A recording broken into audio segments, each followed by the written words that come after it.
মন্দিরা খুব মিসকাস্ট হচ্ছে বরাবরই তার ক্যারিয়ার অনুযায়ী, এবং সেখানেও কিন্তু ঠিক সেটি উল্লেখ করলে যে মাসালা টাইপের সিনেমায় কাজ করতে চান মন্দিরা। আবারও দেবের নায়িকা হলেন ইধিকা। দেখুন, সাকসেস কিন্তু তার লিগেসি মেনটেন করে। দেবের সাথে যেই ছবির কথাবার্তা বা যেই খবরটি নিয়ে আলোচনা করছে আবারও দেবের নায়িকা, সেটি কিন্তু এই ছবির নায়িকা হওয়ার কথা ছিল তাসনিয়া ফারিনের।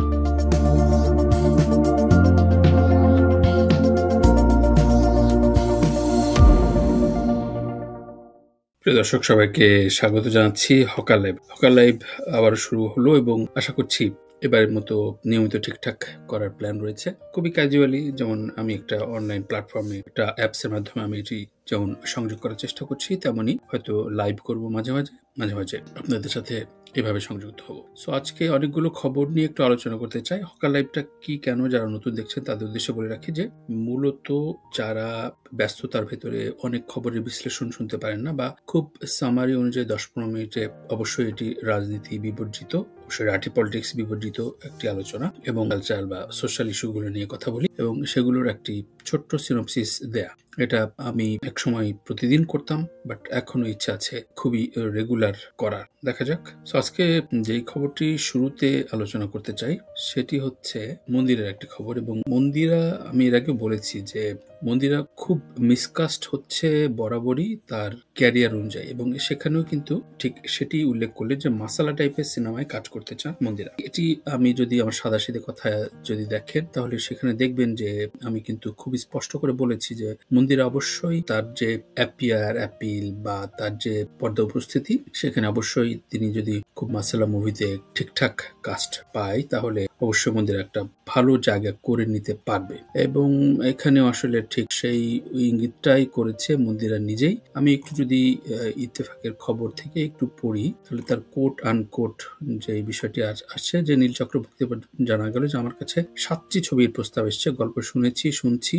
এর মধ্যে 4টি ছবিতে শরীফুল রাজকে নায়ক হিসেবে ভেবেছেন পরিচালক, আর 3টি মধ্যে প্রথম সারির 2জন নায়ক রয়েছেন। আমি ভেবেচিন্তে সিদ্ধান্ত নিতে চাই যাতে যেটা করব সেটা নিয়ে যেন আলোচনা হয়, সমাদৃত হয়। মন্দিরা আরো যোগ করেন, একদম মাসালা টাইপের সিনেমা করতে চাই। আমি নাচের মেয়ে এখন পর্যন্ত যেসব ছবিতে অভিনয় করেছি তেমন ভাবে নাচের মুন্সিয়ানা দেখানোর সুযোগই পাইনি। আমি যেমন পিওর রোমান্টিক গানে পারফর্ম করতে চাই, তেমনি আইটেম গানেও নিজেকে উপস্থাপন করতে চাই। সো এটি আসলে খুবই লজিক্যাল অ্যাপ্রোচ, এবং আমি এটি এর আগেও আপনাদের বলেছি, জানিয়েছি। এবার অন্য খবরে যাই। যদিও এটি একেবারেই অরাজনৈতিক আলোচনা বলি আমি, তবে এটি খুব প্রাসঙ্গিক যে আমাদের প্রত্যেকটি রাজনৈতিক পালাবদলের সাথে সাথে তারকাদেরও বিভিন্ন রকম যার সক্রিয় রাজনীতিতে অংশ নেন, তাদের ভেতরে একটা রাজনৈতিক প্রভাব বা এমপি ইলেকশন থেকে শুরু করে সবকিছুতে একটা আগ্রহ দেখা যায়। মনির খান দীর্ঘদিন ধরে বিএনপির রাজনীতিতে বিশ্বাস করেন এবং সে অনুযায়ী কাজ করে চলেছেন, এবং দ্যাটস ওয়াই মনির খান কিন্তু শুধুমাত্র যে তার শিল্পী সত্তার বাইরেও তার রাজনৈতিক একটি পরিচয় রয়েছে সেটি খুবই স্পষ্ট, এতে কোনো ভেজাল নেই। তবে যেটি হয়েছে যে এখন নানা রকম ফেসবুকীয় প্রভাব এবং তার যে ধরনের খবরাখবর ছড়িয়ে যায় খুব দ্রুত এবং প্রভাবিত হয়ে যান, সেই তথ্যটি একটি গুজব বলে উল্লেখ করেছেন। আপনারা অনেকে খেয়াল করেছেন যে গতকালকে আমি যখন এই বিষয়টি রেকর্ড করছি ঠিক তার একদিন আগে একটি ভিডিও ক্লিপ হয়েছে যেখানে বিএনপি থেকে তিনি পদত্যাগ করছেন। সে বিষয়টি এইখানে আবার তিনি গণমাধ্যমকে অস্বীকৃতি জানিয়েছেন। তিনি বলেছেন যে 2018 সালের একটি তথ্যকে বিকৃত করে সামনে আনা হচ্ছে, যেটা মোটেও সত্য নয়। আমি দলের পদ ছেড়ে দিয়েছি, দল ছাড়িনি। সুতরাং এটি আংশিক সত্য। যাই হোক, যেটি হোক না কেন, আমরা প্রত্যাশা করব যে দলদাসত্ব নয়, বরঞ্চ কোনো রাজনৈতিক দল যদি করেও থাকেন সেটির আদর্শ নীতি মেনে অবশ্যই জনগণের জন্য কাজ করা এবং কালচারালি জিনিসটা সমৃদ্ধ করা, যাতে কোনোভাবে অন্যের আক্রোশে না পড়তে হয়। একজন শিল্পী সত্তার বাইরেও যে রাজনীতি করবে তার যে শিল্পী হিসেবে সম্মান, সেই সম্মানটা আমাদের মনে হয় শিল্পীদের ধরে রাখাটা খুব জরুরি, চ্যালেঞ্জের মুখোমুখি। কারণ দেখবেন যে আফটার জুলাই অনেকেই কিন্তু একেবারে লুকিয়ে আছে, ফেরদৌস থেকে শুরু করে মমতাজ এখন কারাগারে, তারিন ছোয়ানা সাবা ইত্যাদি। তারা কেন রাজনৈতিক পট বদলের সাথে লুকিয়ে থাকবে? হ্যাঁ, আদর্শগত অবস্থানে তারা হয়তো কোনো দলে সাপোর্ট করেছে, কিন্তু তাহলে কোন ক্রোধের জায়গায় তারা লুকিয়ে থাকার বা তারা সামনে আসতে পারছে না বা কথা বলতে পারছে না, কাজ করতে পারছে না, সেই বিষয়টি আমাদের নেক্সট মুভিং ফরওয়ার্ডের বাংলাদেশে অবশ্যই আমরা দেখতে চাই না। তো পরবর্তী খবরে আরো যাই। খবরটি ইন্টারেস্টিং বেশ কয়েকটা পয়েন্টে। আবারও দেবের নায়িকা হলেন ইদিকা। দেখুন, সাকসেস কিন্তু তার লিগেসি মেনটেন করে। দেবের সাথে যেই ছবির কথাবার্তা বা যেই খবরটি নিয়ে আলোচনা করছে আবারও দেবের নায়িকা, সেটি কিন্তু এই ছবির নায়িকা হওয়ার কথা ছিল তাসনিয়া ফারিনের। এবং তাসনিয়া ফারিন শুধু যে ভিসা জটিলতা বা ভারতে কাজ করার বিষয়টি তা না, আমি মনে করি যে তার দেবের সাথে যে ছবিটি মূলত হিট হয়ে গেল। আপনারা জানেন যে কিশোরী গানটি যে ভাইরাল হলো এবং সেটি কিন্তু দেবের সাথে একটি চলচ্চিত্রের গান, এবং ইদিকা পাল খাদার ছবিতে এবং রঘু ডাকাত দুটি সিনেমায় সফল হয়। ইদিকা আরো ব্যস্ত হয়ে পড়েন। তবে ইদিকার ক্যারিয়ারের জন্য অবশ্যই থ্যাঙ্কস দিতেই হবে শাকিব খানকে, কারণ শাকিব খানের প্রিয়তম মাধ্যমেই এই মেয়েটি তার নিজস্ব জায়গা করে নিয়েছে ফিল্ম ইন্ডাস্ট্রিতে, দুই বাংলায়। কিন্তু যেই কপালটি পড়ল সেটি হচ্ছে দেবের সাথেও যেহেতু একদম ম্যাচ হয়ে গেছে, দর্শকরা গ্রহণ করছে, সুতরাং প্রযোজনা প্রতিষ্ঠান একেবারেই চাইবে না যে নতুন এক্সপেরিমেন্টে যাইতে। সুতরাং সেই জায়গা থেকে তাসনিয়া ফারিন তো করতে পারছেন না বা কোনো কারণে সেটি হচ্ছে না, সেখানে স্থলাভিষিক্ত হচ্ছেন ইদিকা পাল। সো এটাই আসলে, এখানে পলিটিক্স বলা যায় না, এটা আসলে অঙ্ক। জীবনের অঙ্ক এমন যে কোনো একটা পুরনো সাফল্য আপনার হয়তো সমীকরণটা পাল্টে দিতে পারে বা পাল্টে দিয়ে দেয়। খবরটা পুরনো, কিন্তু 2-3 দিন আগের, কিন্তু এটি নিয়ে একটু কথা বলতে চাইছি হকার লাইভে, কারণ দীর্ঘদিন ধরেই শুধুমাত্র সার্কভুক্ত ছবির যে আদান প্রদানের কথা শোনা যাচ্ছিল, কিন্তু সার্কভুক্ত মানেই আসলে কলকাতার কিছু ছবি, পুরনো ছবি, এবং এর বাইরে তেমন কোনো আদান প্রদান হতো না।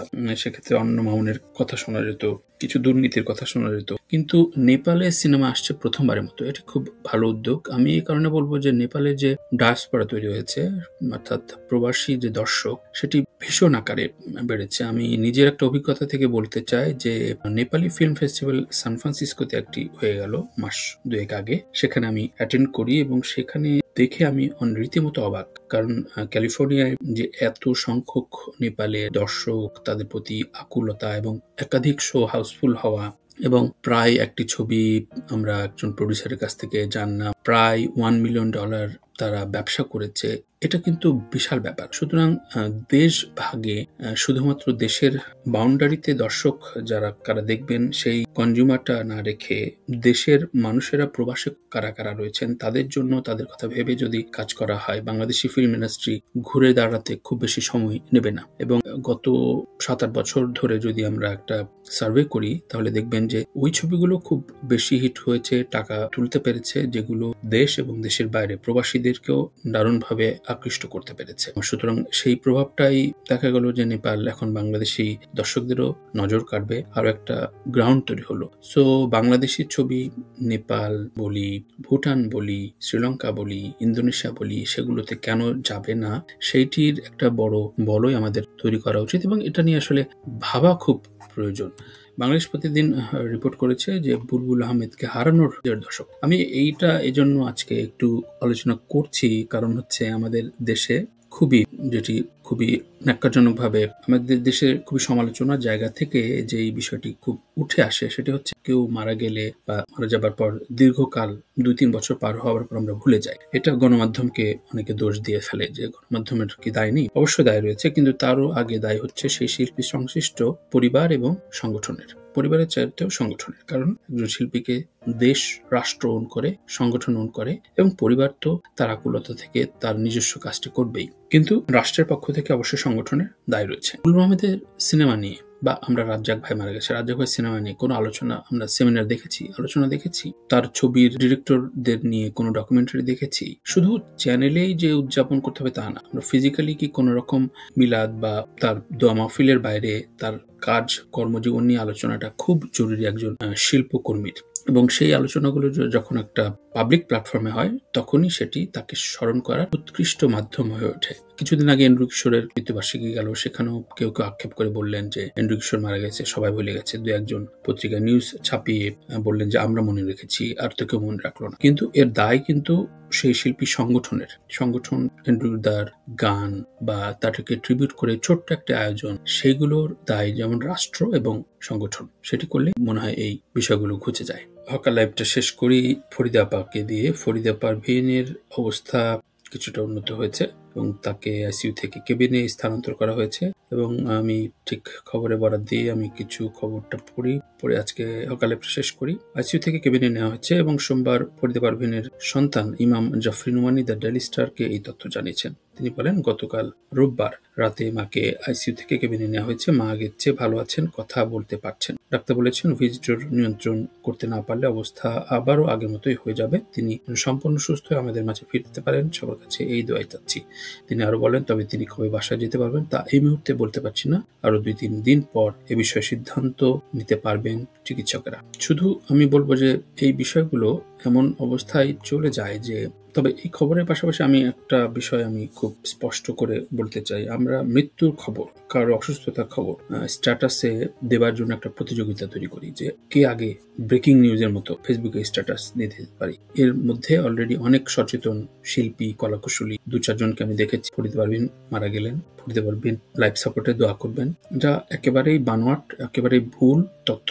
সুতরাং এই প্রতিযোগিতা থেকে আমরা বিরত থাকি। মৃত্যুর খবর যদি আপনি একদিন পরও দেন বা কিছুটা সময় পরে, কয়েক ঘন্টা পরে দেন, কোনো সমস্যা নাই। কিন্তু আপনি ভুল তথ্য, আগেই তাকে মেরে ফেললেন, সেই খবরে তার আত্মীয় স্বজন বা দূরবর্তী কোনো বন্ধু বান্ধব হঠাৎ করে সেই শকটা আপনার মাধ্যমে ভুল একটা তথ্য গেল, সেই দায়টা আপনি এড়াতে পারেন না। সুতরাং আমরা এই বিষয়ে সচেতন থাকি, সবাই ভালো থাকি, ভালো রাখি। আমাদের হকার লাইফ থেকে আজকে এখানেই বিদায় নিচ্ছি এবং আপনাদের মতামত চাইছি। মতামত দিয়ে আমাকে সহযোগিতা করবেন। বেশ কিছু টপিকে আমি আলোচনা করলাম, শোবিজ রিলেটেড টপিকে আজকে বেশি আলোচনায় থাকলো। এর বাইরে অন্যান্য ইস্যু নিয়ে আমি কথা বলবো, রেগুলার যা বলতে চাই। আপনাদের মতামতের অপেক্ষা রইলাম। নিশ্চয়ই দেখা হবে নিয়মিত এখন থেকে।